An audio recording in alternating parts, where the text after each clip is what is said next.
Hello and welcome to Tabletop Oddity. My name is Jay, and today I'm going to be talking about Star Wars Legion and some potential problems or issues that Star Wars Legion might face. Entering the war game scene.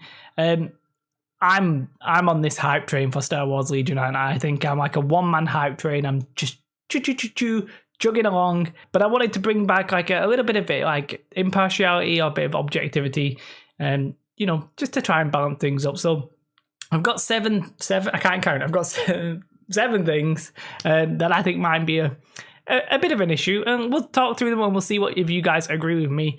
Number 7, I'm going to be talking about hobby limitation. Now, some people won't agree with this, but Star Wars is obviously a very deep and existing intellectual property. It's got a lot of lore already, and some people might feel a little bit weird if they try and deviate from what's already presented in front of them. Darth Vader and Luke Skywalker don't have a proper battle on Tatooine or something like that, or a planet like that. It's not in the movies. And, in the movies we don't see blue stormtroopers or green stormtroopers. A lot of people might think they want to keep it as close to real as possible, or as close to the perception of what Star Wars is as possible, and they might not want to deviate that. Some people are going to paint the Darth Vader pink. I mean, I might paint Darth Vader pink. I might do that, but I think because it's so ingrained in culture, I think people are going to have a hard time to properly get used to it.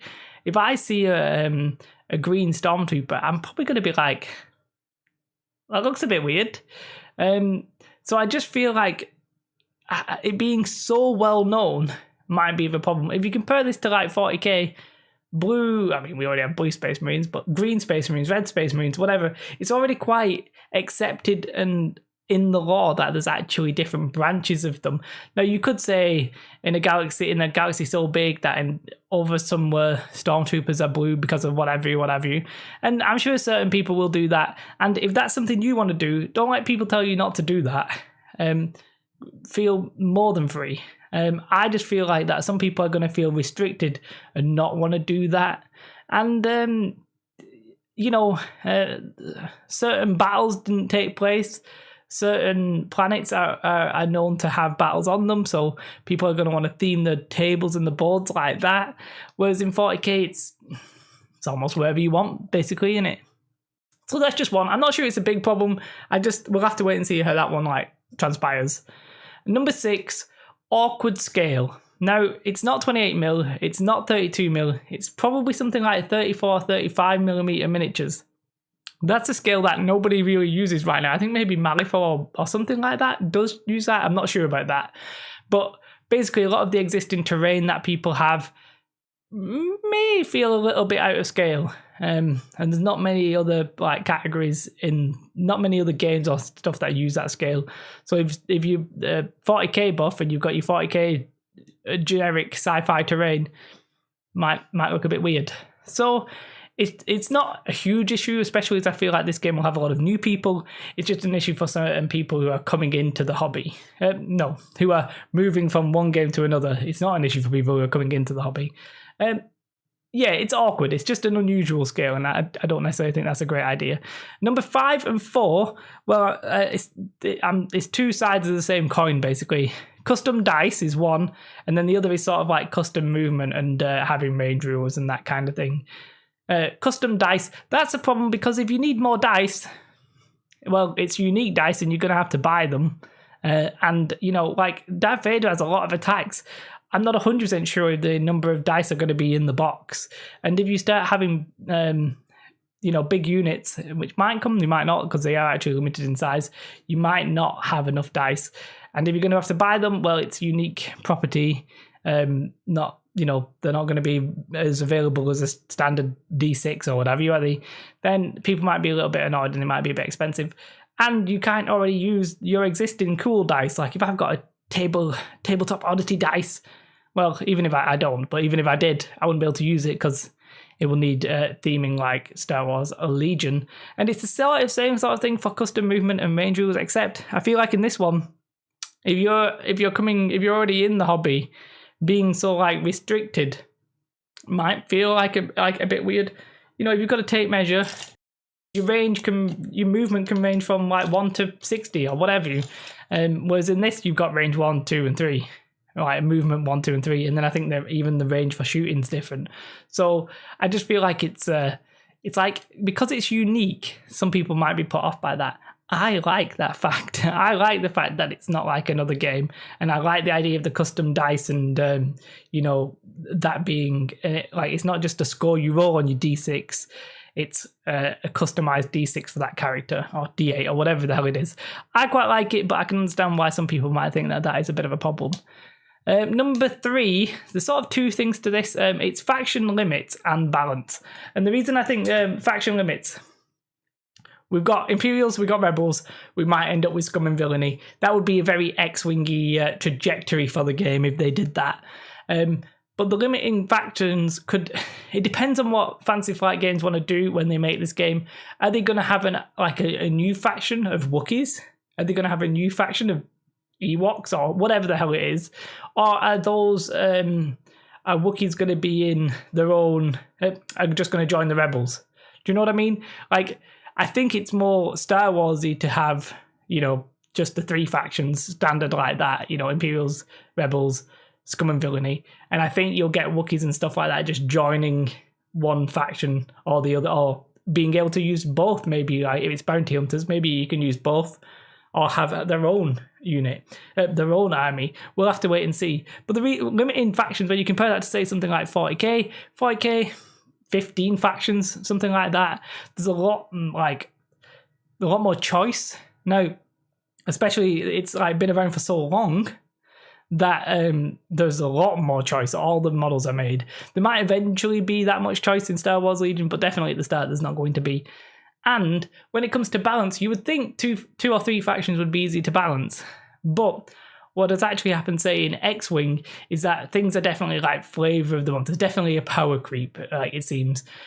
Not 100%, because I don't think like Wave 11 is particularly much more powerful than like Wave 10 or whatever. But there's a certain like trend towards just the really powerful things, and I think that's heightened in a game like X-Wing, where you only have 2 to 4 choices of like main ships, so people just pick the best choices. Now when you've got armies worth of like, I don't know, between 5 and 12 units, you're going to want them to, there's going to be a lot more like dynamicism in the games. You're going to want to like, oh, can I flank with these? There's a lot more to the thought process that hopefully we won't see just like a net list thing being the most powerful and just being ran over and over. Otherwise we're going to end up seeing like Leia versus Leia all the time, and that does not seem fun, especially when you consider there's only 2 factions. It's almost not so bad if you've got 15 factions and everybody's just running the best of that faction. Even if there's 10 Space Marines versus 5 10 Space Marine armies, there's 5 Chaos armies, and even if they're all the same, there's so many different factions that eventually it'll still feel a bit fresher. So, I mean, the number of factions, it could be a problem. We'll have to wait and see. Number 2, there's no real order to this, by the way, but number 2, we're going to talk about, there's like already quite a deep existing like competition, and with those competitions, they have a lot of ingrained communities. Age of Sigmar, 40k, even X-Wing will be competing against the Fantasy Flight's own game, which is a bit weird. War Machine Hordes, somebody was saying that they have a really strong community, and Guild Ball. All these games, while people might not jump ship from these games because they already have a big community, I do feel like Star Wars will try and take up a lot of the new players, and it might eventually hurt them. But for at the start, these communities are so ingrained that people might not want to jump ship.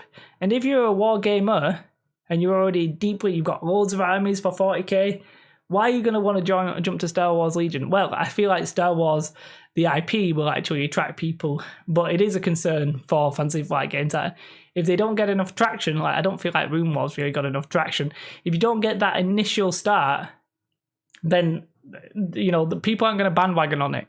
I feel like Star Wars Legion has already got like this hype train. I'm already on it and stuff like that. But It's just a worry that Fantasy Flight Games are joining a competitive market. Basically, that's number 2.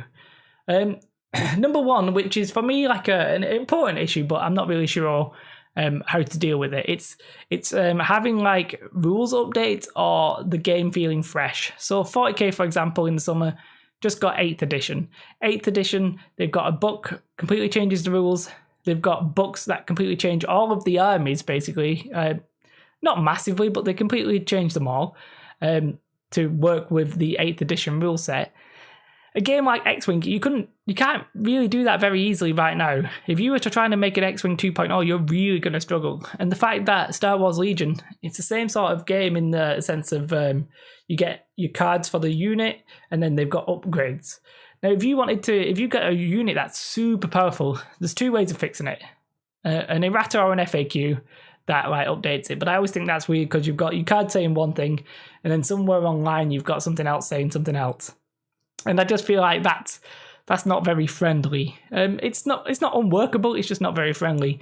Or you make a new edition of your game and you somehow update them. But if you've got cards, that's going to be a problem. Now, you could sell like a pack that just says, right, this is a pack that everything that we've released before now, it's going to include all the cards.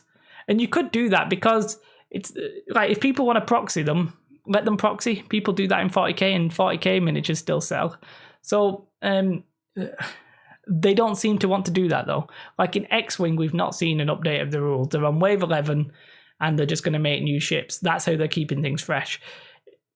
People, like, they're doing possibly rumored strong updates to X-Wing in terms of like the really powerful ships and stuff like that. But it feels awkward, as I said, like you've got, so like it's on the card, but then that's not the actual rule. And to upgrade something like X-Wing, you'd have to, like, if you wanted to change the ships, how many attacks they had, it's all on the cards that go on the bases and stuff like that. Massive pain in the bum. I just feel like Star Wars Legion might fall into this trap.